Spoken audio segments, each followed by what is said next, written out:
Hello, everybody. Welcome to our Soulcast Media live event.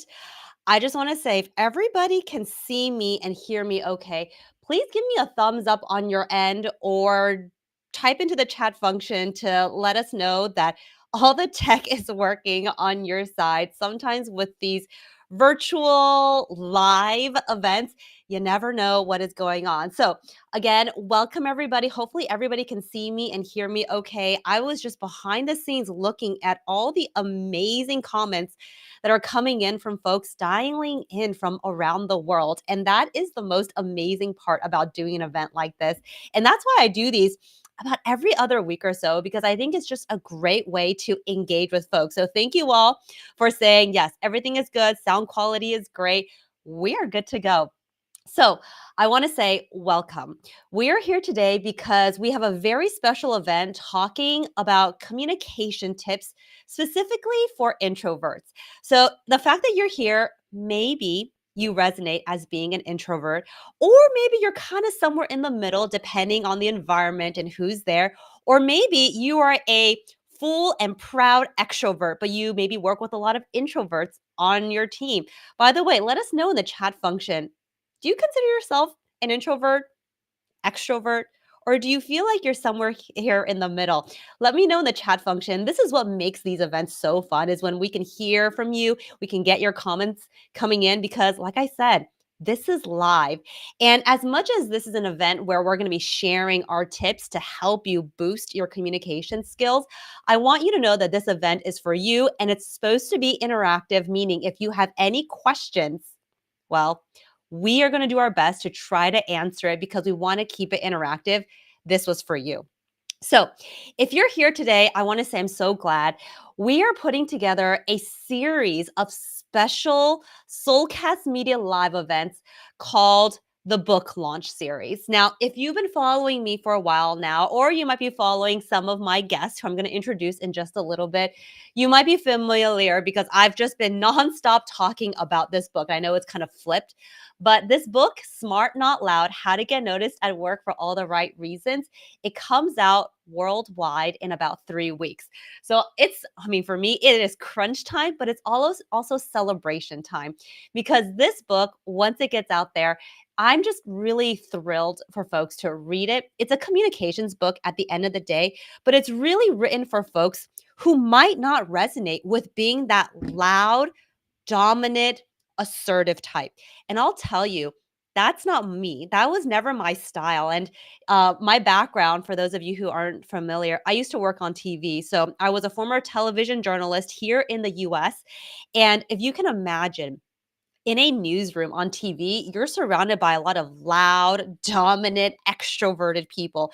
And I was always known as like that quiet person. And it was hard for me to reconcile a little bit of like, how do I still get noticed at work for the right reasons? Because the truth is, visibility, getting noticed, having people see you and hear you and know about the work that you're doing is part of you getting bigger opportunities. That's just how the world works. And I think writing this book, it's to help those who might resonate with this. And I will say, a lot of the communication tips that I share, it does go beyond just being an introvert or an extrovert. A lot of it is thinking about how we might have been raised, right? Like, what were some of the things your parents, for example, taught you? Was it like, just be studious, just focus on the work, right? But again, work and doing and hitting your deadlines, that's 50% of it. The other 50% is communicating it. So that is what we're here today to basically celebrate this book launch. And I'm so glad you're here. But above all, we're here to share communication tips, especially for those who might resonate as being an introvert.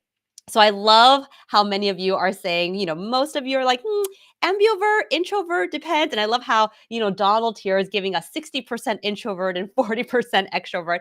And that's the thing that I found. I think sometimes, depending on our environment, who is around, maybe what we're talking about, we can skew one way or the other. So let's just get into today's event. So I'm going to do a quick intro. My name is Jessica Chen. I'm the founder and CEO of a company called Soulcast Media, and we focus on communications training. So we work with a lot of the Fortune 100 companies. We come in, we do trainings. I do a lot of speaking, but again, as you can imagine, the book is what we're focusing on for the next few weeks because it's coming out. So today, I'm really thrilled because unlike my other typical live events, I usually invite just one guest, but today I have two special guests that I'm really thrilled. You might have seen them because they're also very active here on LinkedIn, and it's Lorraine and Diana. And I'll tell you a funny story. All of us connected because, well, first of all, I can't say we're all Asian American because Diana is Asian Canadian, but we're all Asian women working in, the Western working world. That's how we started our career. And now we are LinkedIn learning instructors. And I think all of us, and I'm going to have them introduce themselves shortly. I think all of us are very passionate about helping folks elevate their career and accelerating. So, with that, I'm thrilled to bring them up. So, let me try to turn on their cameras. Hello, Lorraine. Hello, Diana. Welcome. Hello. Hello, hello. Thank you for having us. Oh my gosh. I'm so thrilled. All of us are here. So let's just do a quick intro for those who might not be familiar. So, Lorraine, why don't you go first? We would love to hear a little bit more about you, the work that you do. Sure. Well, hello, everyone. I'm Lorraine. I am an introvert. And I spent the first 10 years of my career leading editorial teams at tech companies. So I was a founding editor at LinkedIn. That's where I met Jess. I was a founding editor at Prezi. That's where I met Diana. And now I am a solopreneur, so I'm a keynote speaker and trainer, and then I'm also an instructor with LinkedIn Learning and Stanford Continuing Studies. And the through line topic that I'm really passionate about speaking about is how to supercharge your professional presence. And when I say presence, I mean it in both senses of the word. So how others see you, certainly, but also where others see you, especially now that we're virtual, hybrid, that's especially critical. So I think that topic fits very well into the session today, and I'm excited to chat with all of you. Professional presence. That is definitely something that is, I can already think of all the communication tips Yeah, that have to go with professional presence. So we're going to absolutely. be talking about all of that. So Diana, love to do an intro or have you do an intro of yourself for those who might not be familiar with you and your work. Amazing, amazing. Well, first of all, I am so delighted and honored to be here with you, Jessica and Lorraine. It's such an honor, and I want to congratulate you, Jess, for launching your book. I've been following, and you've been a huge inspiration of mine being a speaker. So I want to let you know that I'm so proud of you here. So I'm Diana K. Chan, founder of My Markability. I'm a speaker and coach where the past decade I specialize in executive career coaching and currently also specialize in business coaching for coaches. My domain expertise is in personal branding and networking, where I'm really known for helping people to differentiate their personal brand, master their messages, and communicate with confidence. And a big part of the work I do that ties into communication here is how do you advocate for yourself by owning your voice, value, and visibility?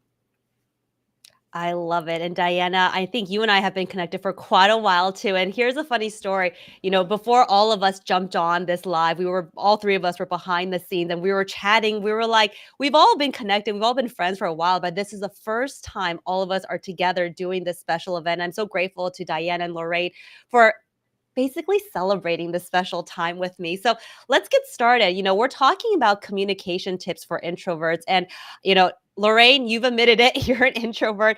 I am an introvert. Diana, you're kind of like, it depends on the setting. And we'll talk about all of it. And I'll just kind of start off and kick off the conversation about, communication tips for introverts. And I'll start with talking about how what I've learned, and I'm going to definitely be talking about things inside the book too, because it's called Smart, Not Loud. I think when it comes to introversion, right, we see it as like people who might tend to be on the quieter side in meetings, but it doesn't mean that introverts cannot be powerful communicators. I just think it's the way we process information. It's the way we gain and regain our energy, recharge. And I don't know about you, Diana and Lorraine, but I know after a huge social event, big team meetings, I love to just go back to my room, my office, and whatever, and just close the door and just like decompress. And then I can go back out. Like to me, that is how I get my energy. And that's how I can go back out and give 100%. So I'll tell you, like, even after this live, we're going to go off and I'm going to be like, whew. But, anyways, Lorraine, when it comes to communication tips, like for you, like what are some things that come to mind? I'm sure folks might ask you this question too. Like, what are some things they can do to build their speaking confidence? Yeah, so I think everything you just said is completely accurate in terms of the energy management piece of it. And yeah, and to your point, introverts can be social and they do have great things to say. It's just about finding the right moment and then also managing your energy. So I think for me as an introvert, where I've really leaned into are sort of two key things that come up for me. The first is that introverts are often really amazing writers. So communication doesn't just have to be, oh, me speaking up in a meeting, but it can be me writing something insightful in the chat or asking an interesting question there. And so to really understand those superpowers you have, again, it doesn't have to be the loud voice in the room, but understanding that you are a strong thinker, you are a strong writer, and to really find opportunities to let that writing shine. The second thing I would say is I think introverts really thrive in those one on one settings. And so to be able to develop those relationships, if you are looking for buy in for an idea, for example, I think going into a large meeting and just facing everyone for the first time is extremely stressful and would be very nerve wracking. But one thing that I was taught is, meet with everyone individually one on one before, develop those relationships, share, maybe give them a heads up what you're going to be talking about in the meeting. And I think that can be very comforting as an introvert and also really lean into your superpower, do those one-on-one conversations, build those relationships, and then the meeting with the big group will be a lot more successful. I totally agree. I think back to, some of the meetings that we have where there's a lot of people, Yeah, and I look at my extroverted colleagues and they have no problems being the first one to chime in within seconds, right? And yeah, I would always be like, wow, how are they so how did that come so easy for them versus for me, I feel like I have to look around the room. I have yeah, to and I feel like I'm just so hyper aware of like other people yeah, and like once I muster up the courage to like say what I want to say, sometimes it's like the conversation has moved on. But I yeah, have found to your yeah, point, Lorraine, absolutely. I think, when you can foster the one-on-one relationships with people and then they're in that meeting with you, it then becomes so much more comfortable for you to share your thoughts with them. So Diana, I mean, I don't want to like say whether you are an introvert or an extrovert. Why don't you share with folks like how do you resonate and then what are some communication tips that you'd love to share? Yeah, absolutely. So I'm an extrovert and I'm an ENFJ from Myers-Briggs. I would say that I'm a high extrovert when I'm in like speaking in front of hundreds of people, high in energy, passionate. That's really me. However, when I'm in group settings, especially social settings that are like groups of like even like 10 or more, I tend to be more an introvert and I tend to be more a listener. And I think this is also going to do with my upbringing where I was grown up to told to be, to be humble, to listen. So I tend to listen a lot. And I think this is why I love coaching. I love one-on-one coaching, asking powerful questions to listen, where I tap into that. But I also love being in front of people. I love human connection. I can talk for hours. However, after a social event or after like a major talk or performance, I need my downtime. Like I love being alone as well. I love being on my own after a talk. So I love the question here from Lisa. Like, can you be an introvert turning into an extrovert? That's really interesting question here because my husband's a high introvert, and I feel over the years he has become more extroverted because of me, of that I enjoy talking to people, and I've seen him being more extroverted in certain situations there. So I believe you can adapt to different styles there. But I think when in terms of communication styles, so for me, because English is not my first language and I grew up back and forth, Hong Kong, Canada, my philosophy in communication is always clear, concise, and compelling. Keep things simple. And this is what has guided me to become an interview coach and helping people get really clear on what is their overall narrative, communicating like 3 points of what they have to say, getting straight to the point. So those are my common communication tips there. I like to also use simple language. Like for me, because English is not my first language, I don't like to use too fancy words. And I think when it comes to being an effective communicator, honestly, and when you think about presentation, for example, the simpler you can keep it, including your vocabulary, the better. So, it's funny because we also work with a lot of folks at Soulcast Media internationally. So, for example, let's say in Asia, where English is not their first language. And sometimes they feel like, oh, but if I can't say that complicated word, does it make me sound, less sophisticated? But I'm actually like, at the end of the day, it's not about sounding sophisticated. What you're trying to do is get people to understand you and build relatability. I think those two things are the most important. Having people understand you and build relatability. And I will almost guarantee that it has nothing to do with how sophisticated your vocabulary is, or even if you have an accent. So there are some really amazing questions that are coming in that I actually want to get into, because this is why we're doing this. This is a live event, and your questions coming in allows us to talk about it.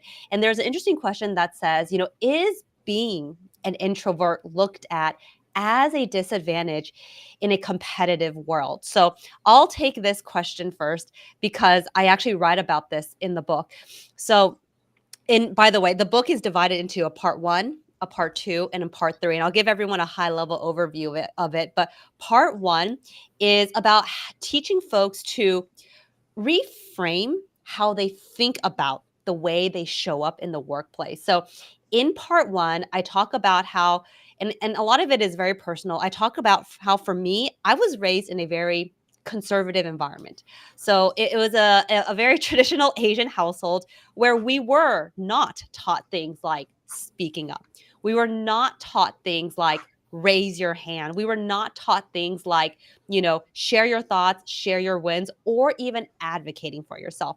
And I think when I say those things, a lot of it can seem very introverted in some ways, right? You're not speaking up, you're not putting yourself out there. But in part 1, I talk about how those are valuable, actually. Those are still valuable traits and behaviors: to listen more than speak, right? To be more humble, to be more modest.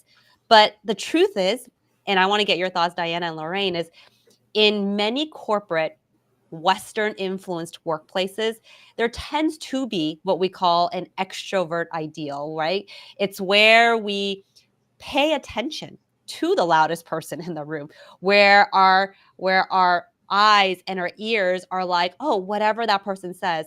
There's a thing where we call it's called like the Babel hypothesis. I don't know if both of you have heard that, but it's basically, it's always a person who speaks more, not so much about the quality, that tends to be seen as having more leadership abilities. It's so bizarre. It's called the Babel hypothesis. And, for me, I saw this in my work early on as a journalist, and it was hard.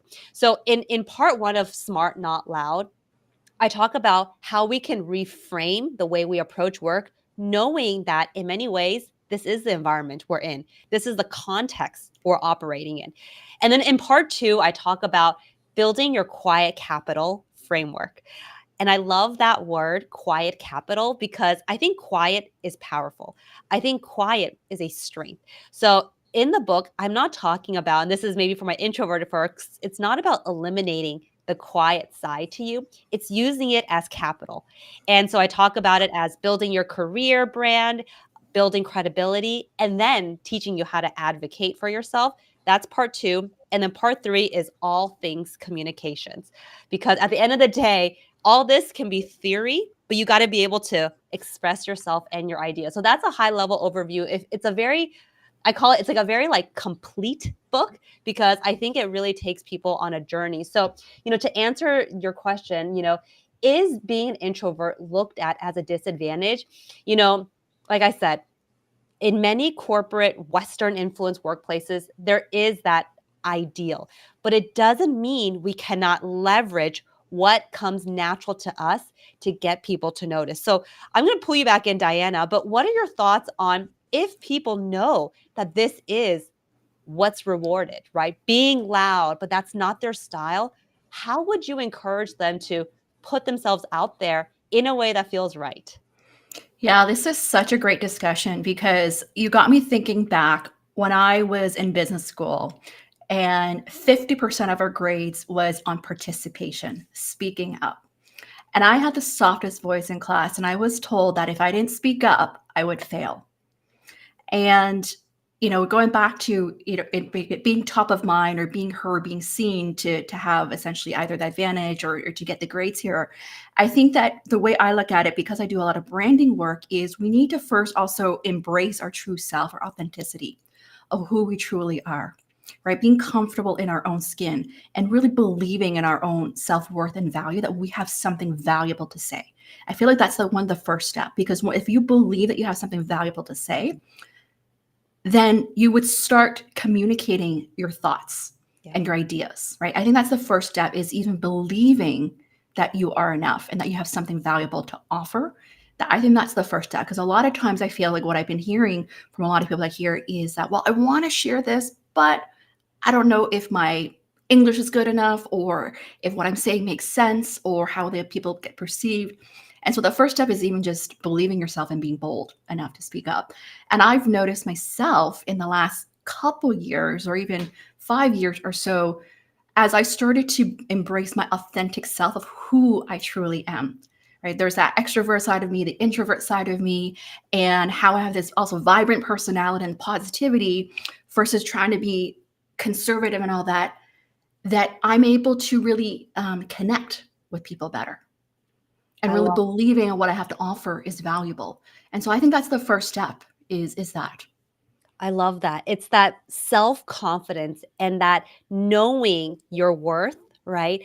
I actually had somebody the other day who was like telling me that they struggled with the confidence part at work. And I had to remind them that your company hired you for a reason. And whether you've been at that company for just a few months or even a few years, and maybe let's say you made a mistake on a project and that definitely shot your confidence, know at the end of the day, you bring something valuable. And like you said, Diana, it is really that belief in yourself, whether you're introvert or extrovert, that can really propel your message to be so much more powerful.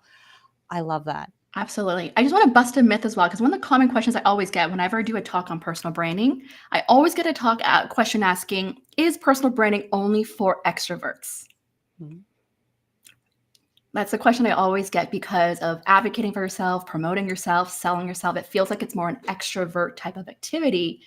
And in fact, you don't need to be an extrovert to have a great brand. I think this is where you talk about quiet capital actually ties into this piece of personal branding, is part of knowing yourself, knowing your worth, and speaking up when needed. You don't have to be speaking all the time, but finding the right moment to speak where you're heard.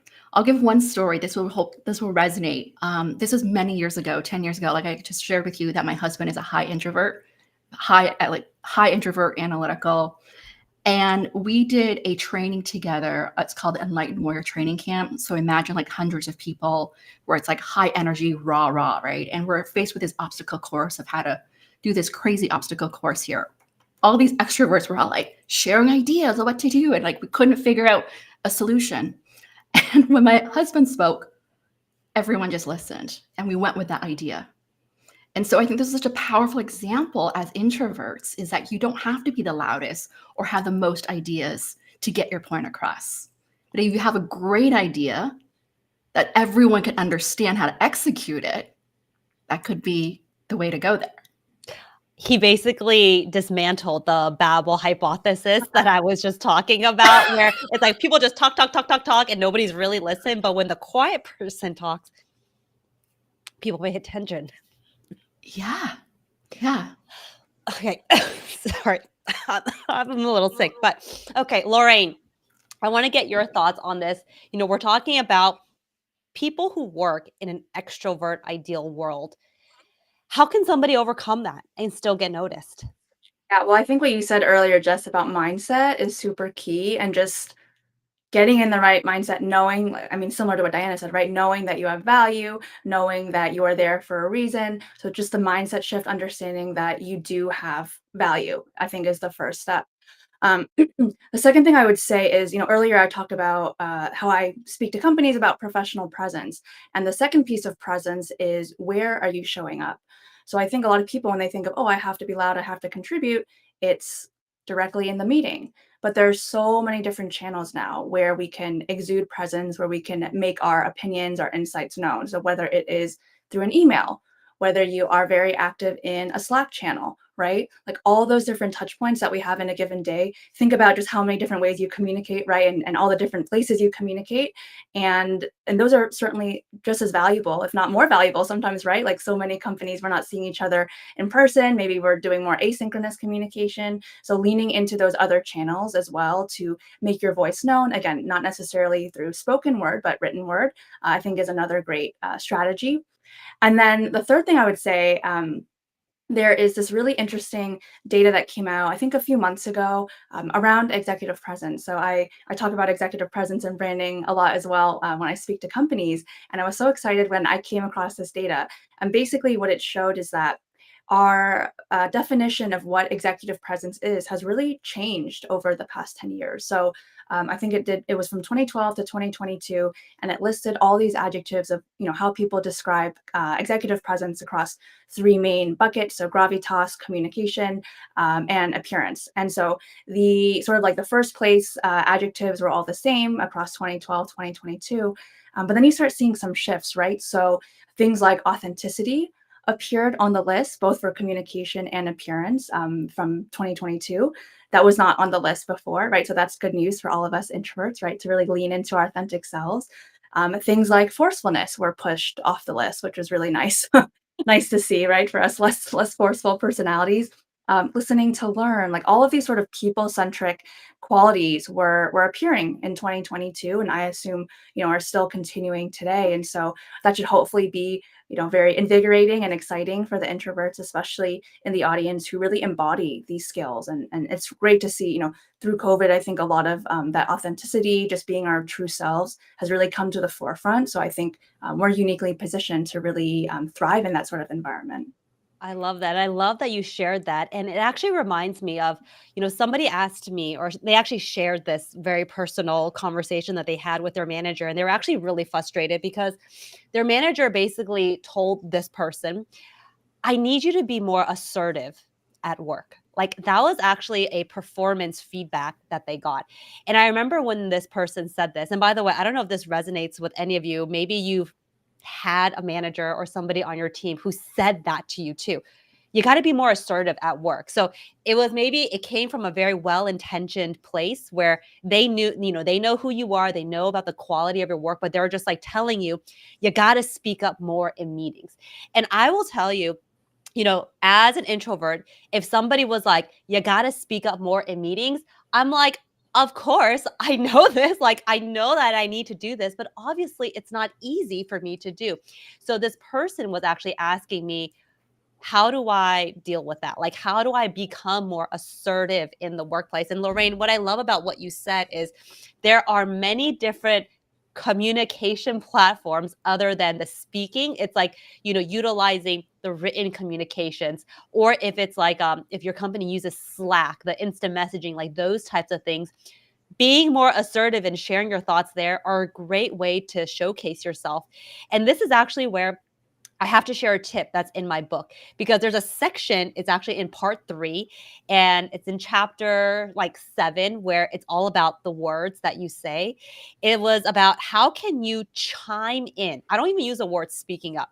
How can you chime in during meetings? Because it's important to do. And I think this is going to resonate for a lot of my introverted folks who tend to kind of like to sit back and like observe first. So when you have to chime in during meetings, a lot of it is actually about timing. And it's finding that right timing to insert yourself into the conversation. And so there is like a sequence, and I'm going to go through the sequence with you all. And this is in the book, and I'm just going to share it with you because I think it's very important and useful given the conversation we're having. So the first one is like, it's A for active listening. You got to actively listen with the intention to chime in. The opposite of active listening is passive listening, which is where you're just in a meeting just to listen, but you have not really a high intention of chiming in. And I think for introverted folks, this is a very intentional switch, because I think sometimes we'll go into meetings and we'll just be like, I'm here to learn, I'm here to listen, right? I think that's a lot of our default. But knowing that you are going to say something, right? Knowing you're going to say something is where you can start actively listening. And then from there, you find that perfect moment. It could be a pause. It can be what someone just said that you're like, this is where I can contribute. And then what you do is you acknowledge. So that's actually the second A. So it's like a sequence of A's. You acknowledge. And this is so strategic. And I want to get your feedback, both Lorraine and Diana, on this. But you acknowledge by saying, Diana, that was a really interesting point you just said. Lorraine, that idea made me think of, right? So you're essentially saying a person's name. That's one way to acknowledge, but letting them know that you heard them. And it's a very seamless way of inserting yourself. And then from there, there's like the third A, which is anchor. So anchor is where you choose one or two words that person just said.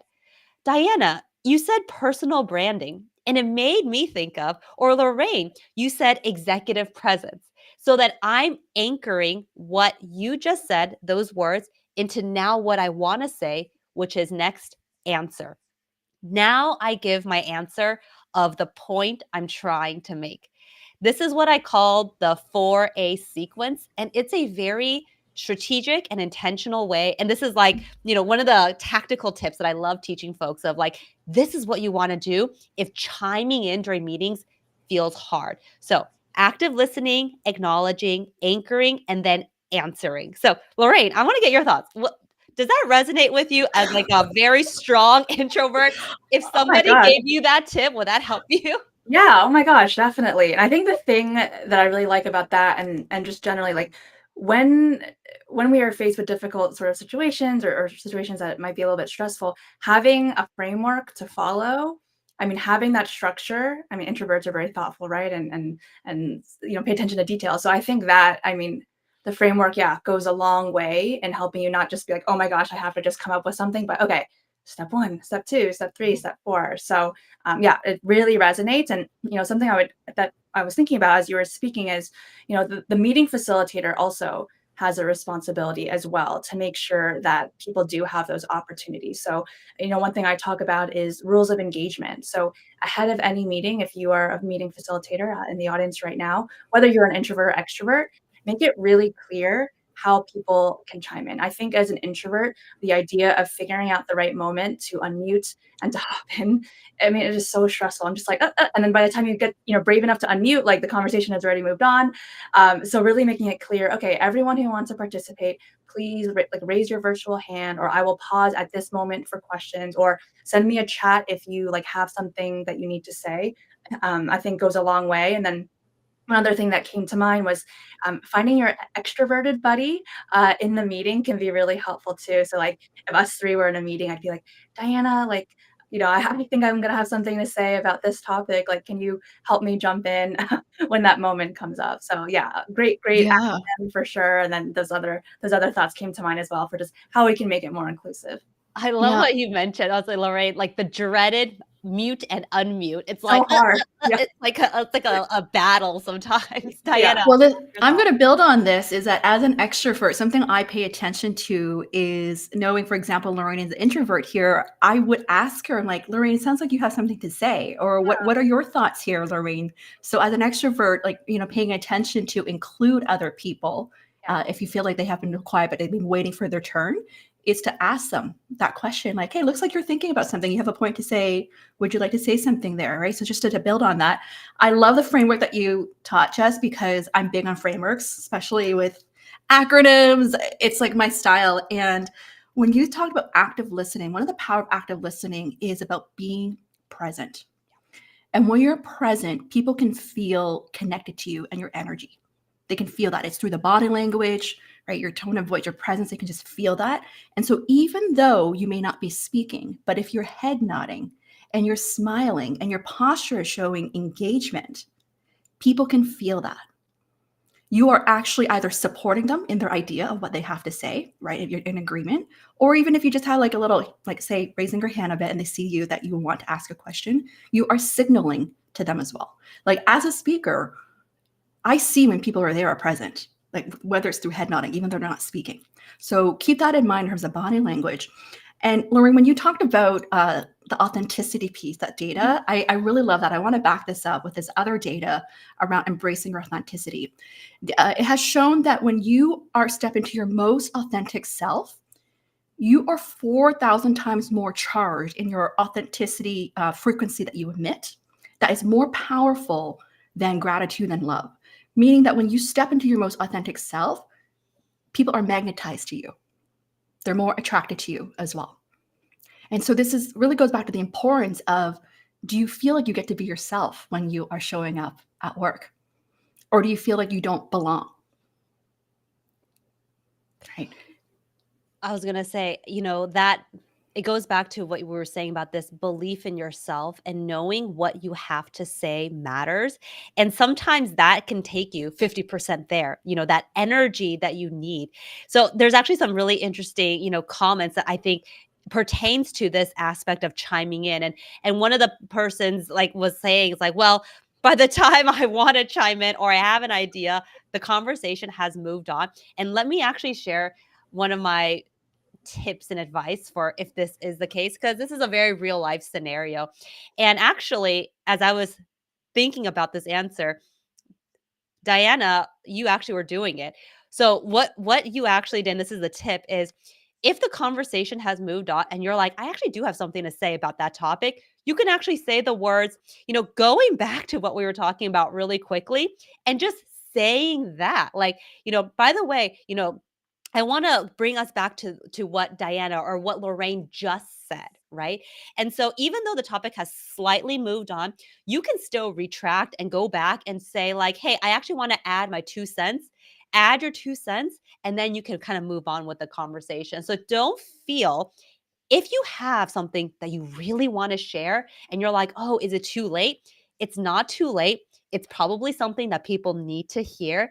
And the way you can do it is you actually just say that. Like, actually, I want to build off what Lorraine or build off what Diana just said really quickly and just even say that and then you get into your point. So, that's a tip and it's almost like don't feel bad doing so.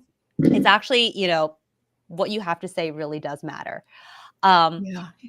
I'm curious. I have a question. I want to ask the audience about this as we're talking about introvert extrovert here is how many of you feel like if those who are introverts, like find it either awkward or not how to carry the conversation when you're in an interview setting? I know it's a little different than meetings because the stakes are higher. Like I'm just curious to hear like what are the challenges that people face like as an introvert going to an interview? Do you feel like you're waiting for the person to ask the question, like how to carry that conversation? I guess the question is, how do we carry the conversation in that setting when you're being interviewed?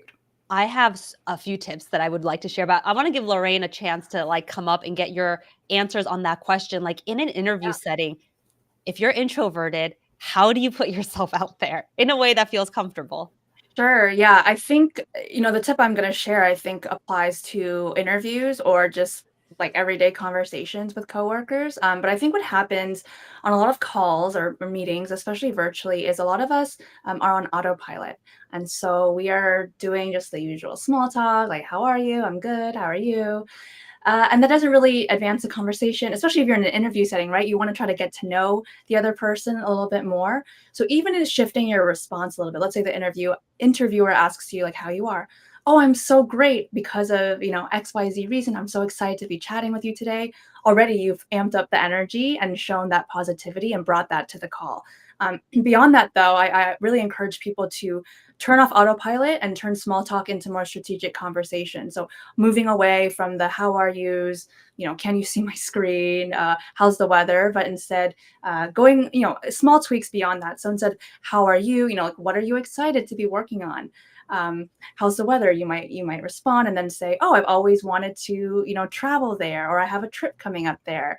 How was your weekend? What was the highlight of your weekend? So it's digging in a little bit further, pushing people to sort of pause and actually think about what their response is versus just that autopilot conversation. So I would say in terms of interviewing, I think sort of that building that connection and that rapport early on is really critical. Connection, rapport is definitely something that's so important in interviews. And I will say, and this is kind of what I wanted to add, when it comes to interviewing as an introvert, I think mindset is incredibly important. And when I say mindset, let me be specific. I want you to know two things. You can actually control the direction of the interview based on what you decide to share. And not only that, interviews are the opportunity for you to talk about your wins. That is why we do interviews. It's an opportunity for you to advocate for yourself, celebrate the achievements that you've done at your previous company to make you even more attractive. And I know right now that might be like, whoa, this is like, how do I do that? That's so uncomfortable as an introvert, especially if you tend to be on the more modest and humble side, which is what I talk about in the book, right? Because this book really was written for those, like I said, who tend to be more modest, humble, introverted, who are not comfortable talking about their wins. But in the context of an interview specifically, because Diana, you brought this up, I think it's knowing the interview is actually something that you can control. It's not just the interviewer asking you the questions. You can actually, I call it planting the seed of sharing something interesting. And then they'll be like, oh, tell me a little bit more about that. It was never in their series of questions, but because you said it, you shared it, now they want to know more. Diana, Yeah. what are your thoughts on that? Yeah. Well, what both of you are saying here is be interesting and be interested, right? So tell something about you that makes it interesting for them to learn more about you and also be interested in the other person, which ultimately will then build the rapport, the connection, and the trust, right? One of the things I like to do is to talk about priming yourself, right? Priming yourself to get excited. Like it's okay to have the nerves, whether you're introvert, extrovert, but prime yourself to get into the right headspace, right? Like minimize distractions so that you will feel grounded and centered to help you feel confident moving into the meeting, that you're focused, doing some of those breathing exercises. I like to even do things like visualizations, affirmations, saying things like, I am excited to meet this person. I'm excited to share more about what I bring to the table. And one of the reframes I teach a lot because most people are uncomfortable promoting themselves or selling themselves. So instead of thinking that you need to sell yourself, think of how you're actually being of service. What are the benefits of hiring you? Right. So when you think of it from that other perspective of how you're helping someone, helping an organization, it actually becomes easier to talk about yourself. Right? It's a reframe. The reframing is so important. It actually made me think about how, for some introverts, and I'm talking about myself, I feel sometimes the pressure of, I have to say the right thing. I have to know it has to be perfect in order for me to say. I don't know if anybody resonates with that. And this might be for those who are very high achieving, who are like perfectionist type, who's like, I don't want to say anything unless I know for sure. And I found, and I also mentioned this in the book, where when it comes to communications and getting noticed at work, it is not about having all the answers. You don't need all the answers. Most people don't even have all the answers. But if that makes you uncomfortable, what you can also do in your communications is you can actually preface it.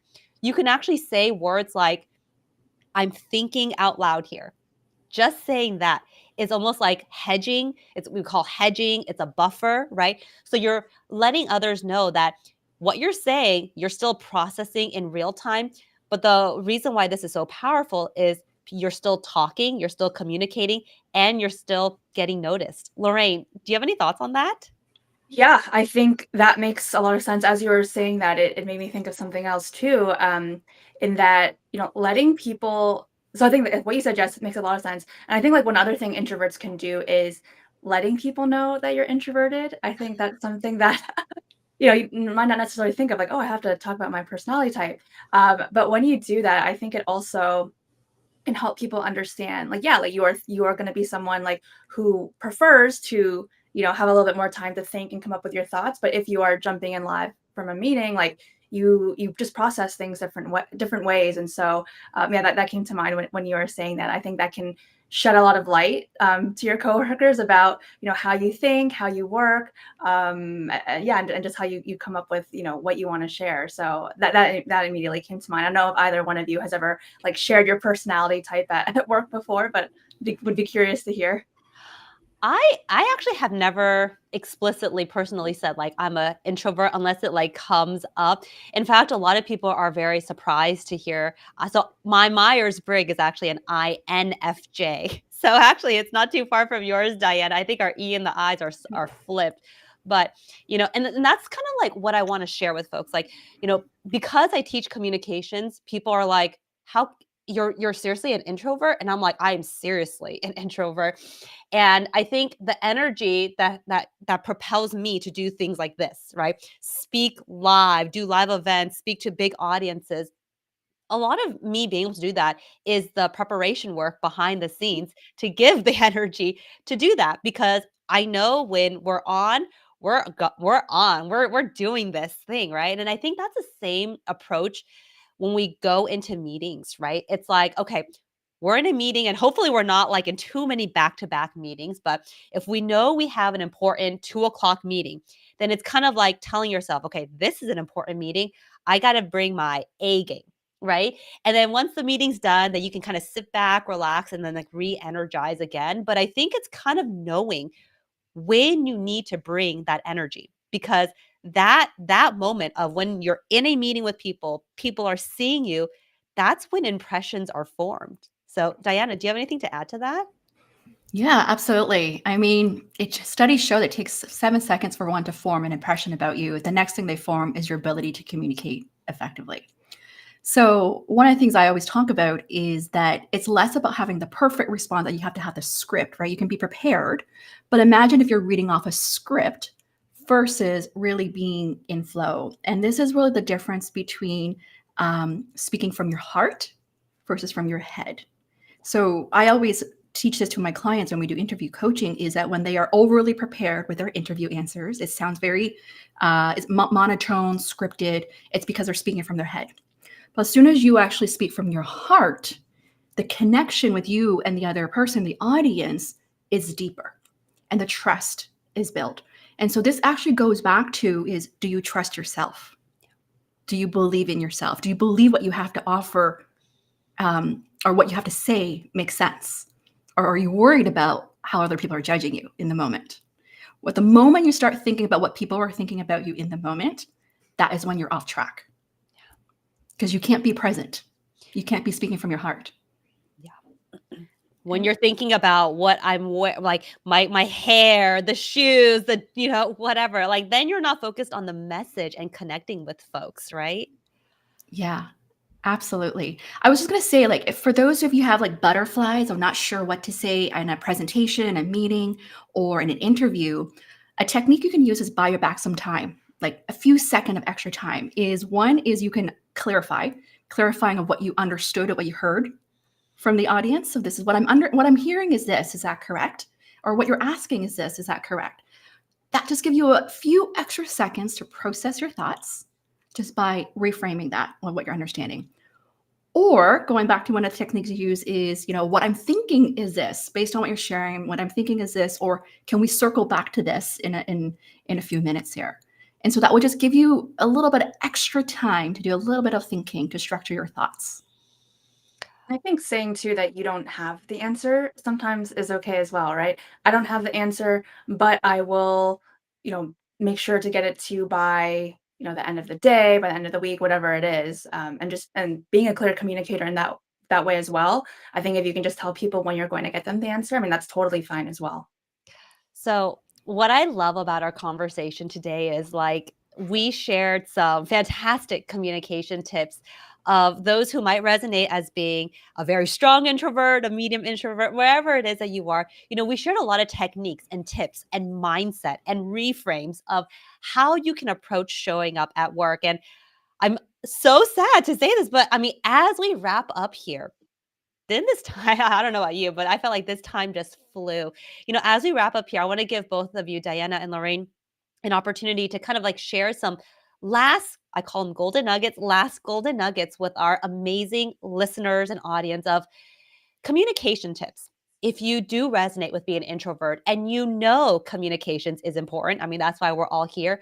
What's something that you would love for them to carry away in their next meeting once they get off this? What's that one communication tip? And maybe Diana, I'll have you go first, but what's something that you'd love our listeners to just remember? My best advice is to really embrace your true, authentic self. Right? Really embrace your true, authentic self. Get to know yourself. And from there is owning it, owning your unique greatness, your value that will allow you to shine and thrive. It's my mantra. One in my mission statement here is because I believe when you get to own your greatness with confidence, you actually have a ripple effect impact. And when you actually own your light, meaning owning your own authenticity and your own brilliance, you are actually giving others the permission to shine bright as well. Diana, I love talking to you because you're just like the best cheerleader for folks. Like you're like, be yourself. You've got this. You do it. I'll be your best hype person here. I can hype anyone out, an audience up here. If anybody needs a hype person, Diana's your go-to. Be like, you got this. You got this. You can do it. Go speak in this meeting, right? I love it. Lorraine, would any like golden nuggets you'd love to share with our listeners here? Yeah, I think two come to mind. So the first one, I think someone mentioned it in the comments of Fiza here. Practice makes perfect. And introverts are so good at, again, like being thoughtful, really preparing. And so you might see speakers or people in meetings who just seem to have it all together. Those are people who likely practiced a lot.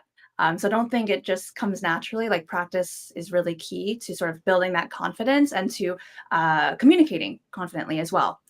The second thing I would say is just to remember that nobody is assessing you, analyzing you, thinking about you as much as you are. And so you might do a presentation and think, oh my gosh, I said this, I said that. No one is worried about that or concerned about that or thinking about that because they are thinking about their own time that they did that for their own presentation. So just to remember that, to not feel like the spotlight is always on you, and hopefully that helps relieve some pressure, relieve some stress, and can make you feel more comfortable. Again, like Diana said, like being your authentic self and just really shining. I love that. And I think the tip that I would share, and this comes straight from the book, Smart Not Loud, is recognizing that there are two sides to us at work every day. It's our ability to execute, to perform, to get the job done, to hit our deadlines, to do good work. But at the other end of it, and just as equally important, is our ability to be noticed at work. And I think for introverts, it is easy for us to stay in the background, do not look for the spotlight, kind of put our head down and just work. But I really think if we're thinking about accelerating our career, we got to get good at doing both. Not only good, we have to prioritize doing both. So, working hard, that's status quo. That's what I call that's status quo. A company hires you because they want you to do the work and they want you to do it well. But what they don't tell you in the hiring process, right, is building visibility. So, the fact that we're here today, that is the one thing that I would challenge and empower everybody thinking about how can I do work, but also make sure people know about it. And all the communication tips that we share today is to help empower you to do that. So, Lorraine, if folks want to get in contact with you, how can they find you? What's the best way to do it? Yes, so you can find me on LinkedIn, so give me a follow there. And then I also have a free weekly newsletter that you can subscribe to using this link here. And then last, I also have an Introverts course, a LinkedIn learning course that's free. So lorraineklee.com/introverts-course. If you take it, leave a comment. I would love to see what you think. Love it. Diana, if folks want to get in contact with you because they need a cheerleader, where can they find you? Well, the best is definitely connect with me on LinkedIn. Follow me there. And I also have 11 LinkedIn learning courses. One of my most recent one is demonstrating your transferable skills and communicating your value. The other is overcoming imposter syndrome at work. So those are some great courses to check out on LinkedIn Learning for free. And Jess, I have a question for you. When does your book launch? And what are you most proud of from writing this book the last several years? Oh my gosh. Well, thank you so much for asking. This book comes out on July 9th. That's the day it publishes worldwide, but you can actually pre-order it right now. There's the QR code here. There's a website there, smartnotloudbook.com. And I'll tell you, the thing that I'm most proud of is, and there's no other way for me to say this, but it feels like a complete book. And when I say complete, I mean it in that part 1, part 2, part 3 that I teased in the very beginning, right? Part 1 was about getting into that right headspace. How can you think about approaching work a little bit more strategically? And then in part 2 is how do you build your quiet capital? Because again, quiet is an asset. So how do you leverage that and use it as an asset? And then part 3 is all things communication. So that's what I mean when I say complete, because I really feel like when you read this book, by the way, this is the book. I just got it like 2 weeks ago myself. Otherwise it was always like on a Word document, but this is the book. Like you'll get it once you order it. So pre-order it. It's what I'm most proud of. And just to kind of like wrap up our conversation, I want to also first thank Diana. Thank you, Lorraine, for joining me. Like I said, this is a celebration. This is why we're doing this book launch series, because I feel like this book is so important. There's nothing like this out there. You can find tons of communications books, but there's never really one written for folks who tend to resonate maybe with being more introverted, who tend to resonate with being more quiet, who is not naturally assertive or dominant. This book was written for you. So a few special events and announcement before we wrap up here. We have 3 more of these live events coming up in the next 3 weeks. So that means they're happening fast. The next event that we have is me sharing my top 10 favorite communication tips. It's going to be very like tactical, where I'm going to be going through one by one the top 10 things I think you need to do to become a better communicator. That's free. That's open for anybody. You can join by going onto my LinkedIn page, and there's like a section on my page that says free events. The RSVP pages are there, or go to our website, soulcastmedia.com. The other quick announcement that I want to say is because we're celebrating the book, we have some special gifts and prizes and bonuses for those who pre-order. And I'll tell you what they are. They are 3 private communication workshops that you can attend when you pre-order the book. You'll get the invitations once you submit your order confirmation. You can do that by going to smartnotloudbook.com. That's where you order it. That's where you submit your order confirmation, and then you get the invitations to the communication workshops that I'm teaching. And you get book notes. So this obviously is the book, but we still have 3 more weeks. But when you order it now, you get the notes from this book immediately. So it's just my way of saying thank you. I So love it. yeah, I'm going to be your hype woman here. Everyone, go order this book.